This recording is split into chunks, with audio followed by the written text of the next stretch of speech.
Hello बच्चों, मेरा नाम है शशिभूषण पटेल और आप देख रहे हैं आपका खूबसूरत सा चैनल द केमिस्ट्री टाइटन। चलिए शुरू करते हैं। तो इसके पहले वीडियो में हमने देखा औसत वेग जो है किस प्रकार से ज्ञात करते हैं, औसत वेग क्या होता है। यदि आपने नहीं देखा है तो नीचे जो है आई बटन पर क्लिक करें, वहाँ पूरा जो है डिस्क्रिप्शन दिया गया है। चलिए आज जो है औसत वेग से संबंधित जो है कुछ प्रश्न देख लेते हैं। तो पहला प्रश्न है हमारे पास, क्वेश्चन नंबर 1। एक रिएक्शन दिया गया है N2 plus thrice H2 equal to twice NH3। एक हमको रिएक्शन दिया गया है। ये जो रिएक्शन है ये जो है एक बंद पात्र में हो रहा है, ठीक है।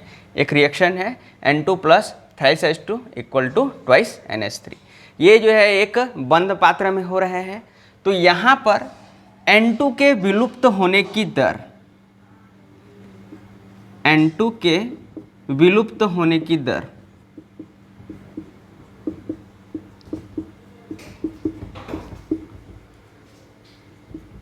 दो मोल प्रति मिनट है। एक रिएक्शन एक बंद पात्र में हो रहा है N2 plus thrice H2 equal to twice NH3। तो यहाँ पर NO2 के विलुप्त होने की दर है 2 मोल प्रति मिनट। जो पात्र का आयतन है वो 1 लीटर है। जिस पात्र में ये क्रिया हो रही है उसका आयतन कितना है, 1 लीटर है। तो यहाँ पर हमको ज्ञात करना है सबसे पहला रेट ऑफ रिएक्शन, दूसरा हमको ज्ञात करना है rate of disappearance of hydrogen, तीसरा हमको ज्ञात करना है rate of appearance of ammonia. तो यहाँ पर 3 चीज़ें हमको ज्ञात करना है। चलिए देखते हैं यहाँ पर। तो यहाँ पर सबसे पहला दिया क्या गया है, ठीक है। हमको क्या दिया गया है, N2 के विलुप्त होने की दर, rate of disappearance of N2 equal to क्या लिख सकते हैं, डेल N2 की concentration upon del T equal to, यहाँ पर दिया गया है N2 की कंसंट्रेशन कितना है, 2 मोल है, ठीक है। 2 मोल, आयतन कितना है, 1 लीटर, बटे टाइम कितना दिया गया है, 1 मिनट। तो यहाँ पर इसको क्या लिख सकते हैं, 2 मोल बटे 1 लीटर इंटू 1 मिनट। या अब इसको जो है SI यूनिट में बदलते हैं तो क्या हो जाएगा, 2 मोल अपॉन 1 लीटर, 1 मिनट बराबर 60 सेकेंड। तो यहाँ पर क्या हो जाएगा, 2 1 कम, 2 तिया 2 शून्यम, अर्थात 1/30 मोल पर लीटर पर सेकेंड। यहाँ पर हो जाएगा rate of reaction in the respect of NO2। यहाँ पर क्या हो जाएगा, रेट ऑफ रिएक्शन 1/30 मोल पर लीटर पर सेकेंड। क्लियर है। अब दूसरा हमको ज्ञात करना है rate of disappearance of H2। चलिए देखते हैं यहाँ पर।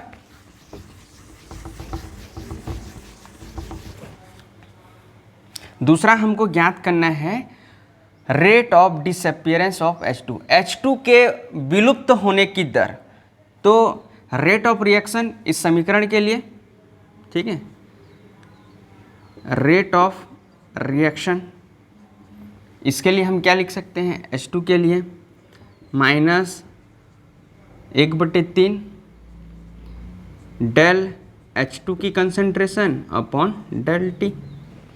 अब यहाँ पर बताइए रेट ऑफ रिएक्शन हमको पता चल गया कितना है, 1/30 मोल पर लीटर पर सेकेंड। 1/30 बटे बराबर माइनस 1/3 डेल H2 की कंसंट्रेशन अपॉन डेल T, ठीक है। अब इसको जो है इधर ले आते हैं तो क्या हो जाएगा, 1/30 गुणित 3 बराबर डेल H2 की concentration upon del T, mod कर देंगे। यहाँ पर ये माइनस भी होगा तो इधर जाके क्या हो जाएगा, प्लस हो जाएगा, क्योंकि पहले भी आपको बता चुका हूँ अपीयरेंस और डिसअपीयरेंस दोनों का जो मान है वो हमेशा धनात्मक होता है। तो यहाँ पर देखिए ये है क्या, del H2 upon del T। यदि मैं आपको यहाँ पर बोलता कि rate of disappearance of H2 क्या होगा, तो rate of disappearance of H2 क्या लिखते इसको हम, डेल H2 की कंसंट्रेशन अपॉन डेल T। तो ये क्या है, del H2 upon del T क्या है, rate of disappearance of H2। Value कितना हो जाएगा, ये कट गया, ये कट गया, तो कितना हो जाएगा 1/10 मोल पर लीटर पर सेकेंड। ये है H2 के विलुप्त होने की दर। क्लियर है। चलिए अब तीसरा क्वेश्चन हमारे लिए पूछा गया है। तीसरा क्वेश्चन हमारे लिए है rate of appearance of NH3।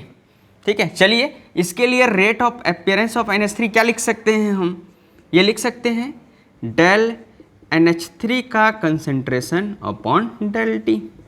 पहले भी दोनों टर्म्स पढ़ चुके हैं, रेट ऑफ डिसअपीयरेंस और रेट ऑफ अपीयरेंस।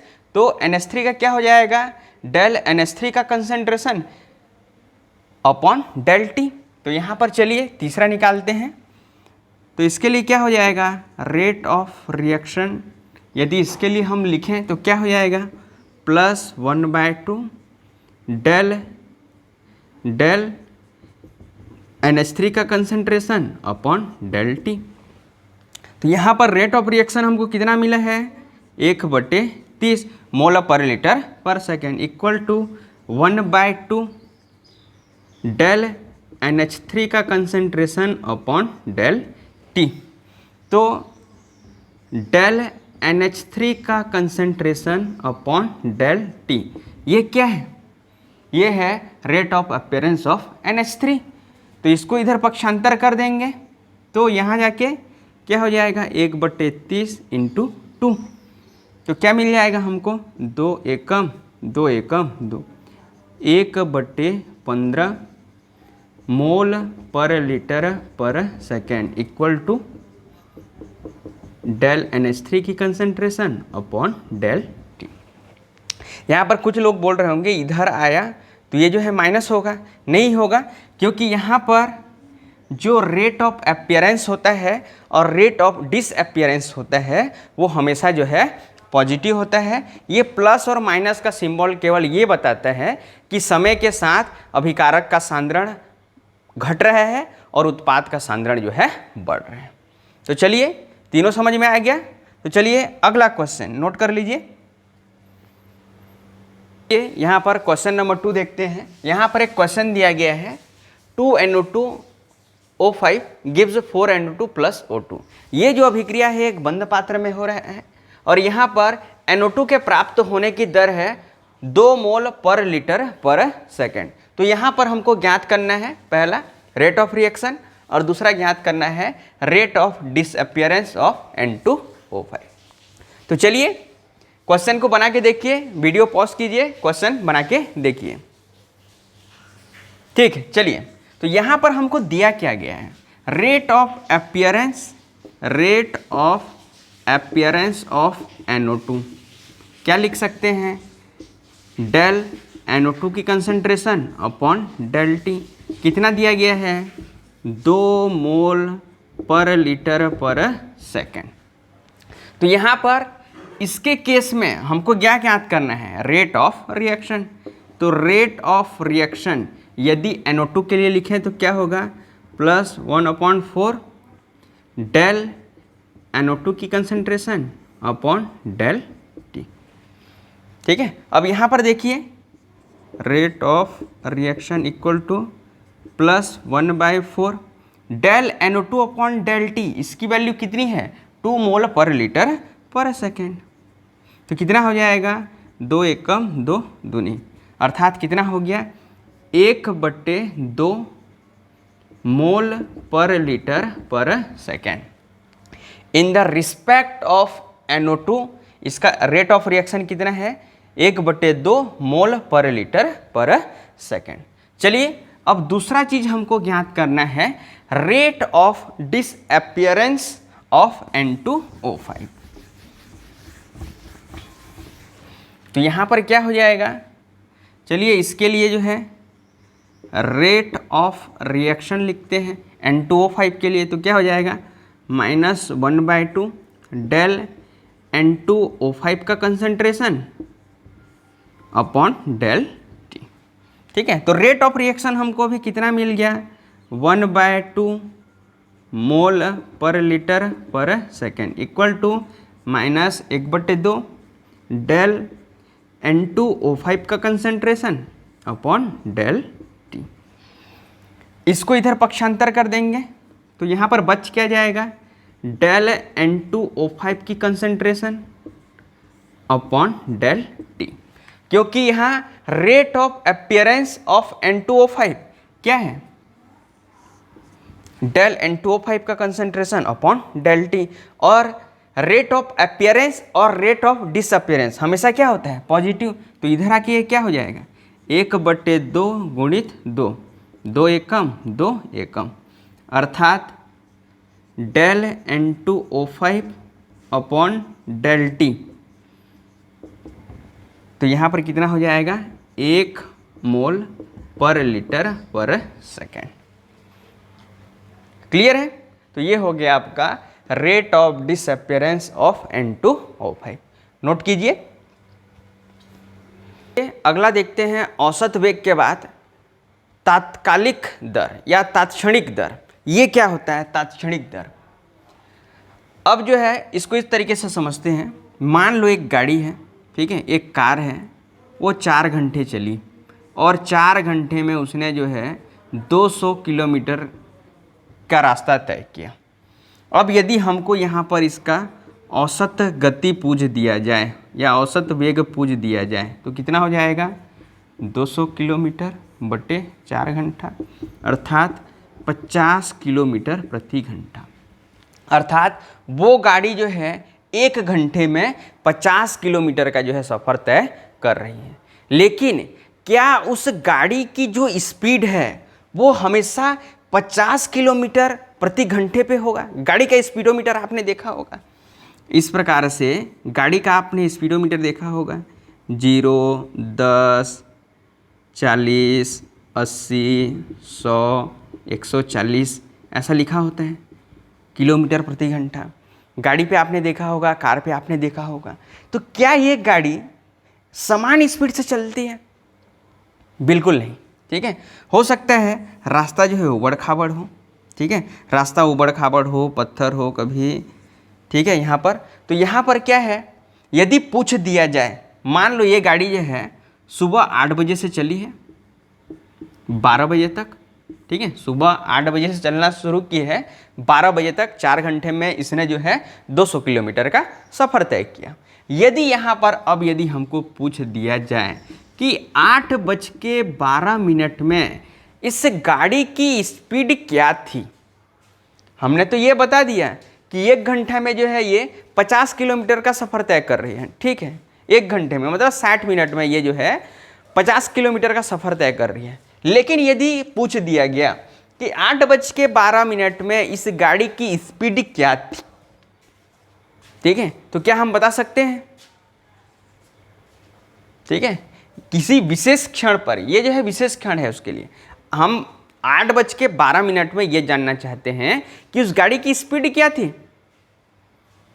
ठीक है, इसके पहले हमने जो है औसत वेग पढ़ा, ठीक है, इसके पहले हमने जो है औसत वेग पढ़ा, तो औसत वेग पढ़ा, औसत वेग जो है याद करना सभी को आता है, ठीक है। अब यहाँ पर यदि पूछ दिया गया कि 8 बज के, यहाँ पर औसत वेग बता दिए कि 50 किलोमीटर प्रति घंटा थी, ठीक है, लेकिन यदि पूछ दिया गया कि 8:12 में उस गाड़ी की स्पीड क्या थी, तो क्या हम बता पाएंगे, मेज़र कर पाएंगे?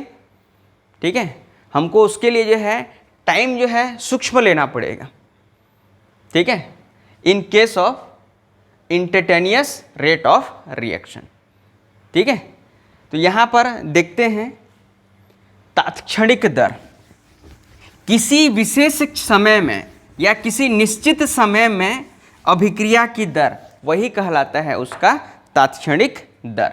जैसे एक अभिक्रिया शुरू करते हैं, 2a धन 3b इक्वल टू 4c। यदि यहाँ पर हमको पूछ दिया गया इंस्टेंटेनियस रेट ऑफ रिएक्शन यहाँ पर कितना होगा, ठीक है, तो घबराने की बात नहीं है। जो औसत वेग है और तात्कालिक वेग है, औसत वेग में क्या है, पूरे समय को लिया जाता है, डेल टी लिया जाता है। औसत वेग बराबर होता है या औसत दर बराबर होता है del x upon del t. यहाँ पे x है x2 minus x1 upon t2 minus t1, ठीक है, सांद्रता में परिवर्तन और समयांतराल, ठीक है। उसी प्रकार से यहाँ पर है, ये जो है जो डेल टी है इसका मान जो है सूक्ष्म से सूक्ष्म कर दिया जाता है, ठीक है। समय अंतराल को जो है सूक्ष्म से सूक्ष्म या नगण्य मान लिया जाता है, ठीक है। तो यहाँ पर कैसे लिखेंगे, तो यहाँ पर कैसे लिखेंगे, यहाँ पर वहाँ पर क्या लिखते थे -1/2 डेल लिखते थे। डेल की जगह जो है यहाँ पर हमको क्या लिखना है, डी लिखना है। डी ए की कंसंट्रेशन, वहाँ पर डेल टी लिखते थे, यहाँ पर डी टी। ये डी जो है सूक्ष्म को व्यक्त करते हैं, ठीक है, सूक्ष्म सांद्रता और सूक्ष्म समय, ठीक है। अब बी का क्या होगा, -1/3 डी बी की concentration upon d t equal to क्या हो जाएगा, +1/4 डी सी की कंसंट्रेशन अपॉन डी टी। समझ में आया, ठीक है। चलिए एक और उदाहरण लेते हैं, जैसे N2 plus thrice H2 equal to twice NH3। इसके लिए हमको इसका तात्क्षणिक दर लिखना है, तो क्या हो जाएगा, इसका जो तात्क्षणिक दर है क्या हो जाएगा, -1/1 डी NH3 का concentration upon d t equal to -1/3 d H2 का concentration upon d t equal to +1/2 d NH3 का concentration upon d t. Clear है। चलिए एक क्वेश्चन देता हूं, आप बनाइए।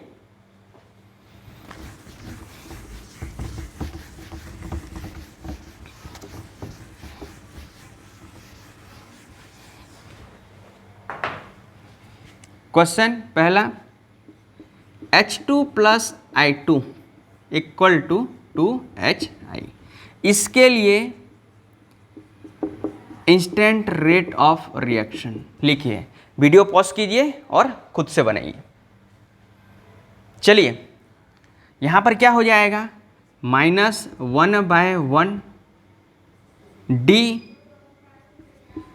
H2 की concentration upon d t equal to -1/1 d I2 की concentration upon d t equal to +1/2 d HI का concentration upon d t. Clear है।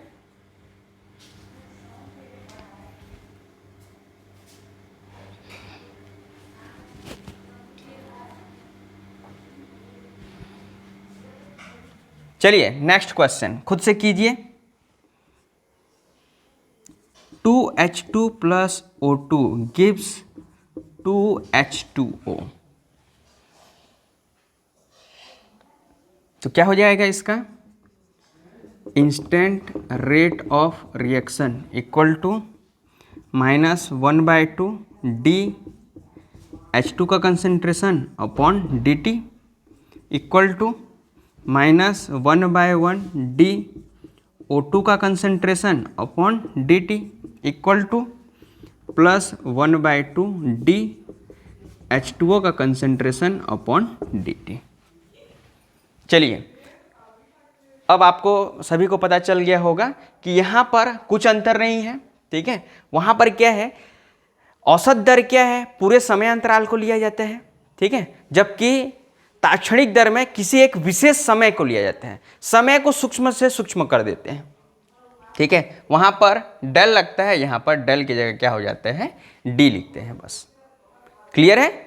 चलिए अब जो है इसका ग्राफीय निरूपण कैसे करेंगे, रेट ऑफ रिएक्शन जो ग्राफिकल रिप्रेजेंटेशन है वो कैसे करेंगे। तो ग्राफिकल रिप्रेजेंटेशन कैसे करेंगे, जैसे एक रिएक्टेंट के लिए लेते हैं, ठीक है, यहाँ पर जो है रिएक्टेंट है, यहाँ पर है रिएक्टेंट का कंसंट्रेशन, एक अक्ष पे रिएक्टेंट का कंसंट्रेशन लेंगे, कोष्टक लग गया मतलब रिएक्टेंट का कंसंट्रेशन, और यहाँ पर लेंगे टाइम। तो आपको पता है कि समय के साथ साथ अभिकारक की सांद्रता क्या होती जाती है, घटती जाती है। तो यहाँ पर ग्राफ जो है कुछ इस प्रकार से हमको मिलेगा, ठीक है। यहाँ पर जैसे ये 0 है, टाइम यहाँ पर ले लीजिए सेकंड में, ये 2, ये 4 सेकंड, यहाँ पर ले लीजिए कंसंट्रेशन, यहाँ पर 1 मोल पर सेकेंड, यहाँ पर 2 मोल पर सेकेंड। तो यहाँ पर जो है क्या हो जाएगा, यहाँ पर ऐसा, ठीक है, इस प्रकार का हमको जो है ग्राफ मिलेगा। देखिए यहाँ पर 2 सेकंड में जो है अभिकारक की सांद्रता कितना है, 2 मोल पर सेकंड। वही 4 सेकंड के बाद इसकी सांद्रता घट के कितना हो जा रहा है, 1 मोल पर सेकंड। तो यहाँ पर जो रिएक्टेंट है उसका जो है ग्राफ कुछ इस प्रकार से बनेगा। उसी प्रकार से प्रोडक्ट का यहाँ पर लेंगे टाइम, और यहाँ पर लेंगे प्रोडक्ट का कंसंट्रेशन। अब आपको पता है समय के साथ साथ जो उत्पाद की सांद्रता है वो बढ़ती जाती है। तो यहाँ पर कुछ इस प्रकार से जो है यहाँ पर ग्राफ मिलेगा, ठीक है, कुछ इस प्रकार से यहाँ पर हमको ग्राफ मिलेगा। तो यहाँ पर जो है टाइम दे देते हैं, ये 0, ये 2, ये 4, ये 6, यहाँ पर 1, यहाँ पर 2। तो यहाँ पर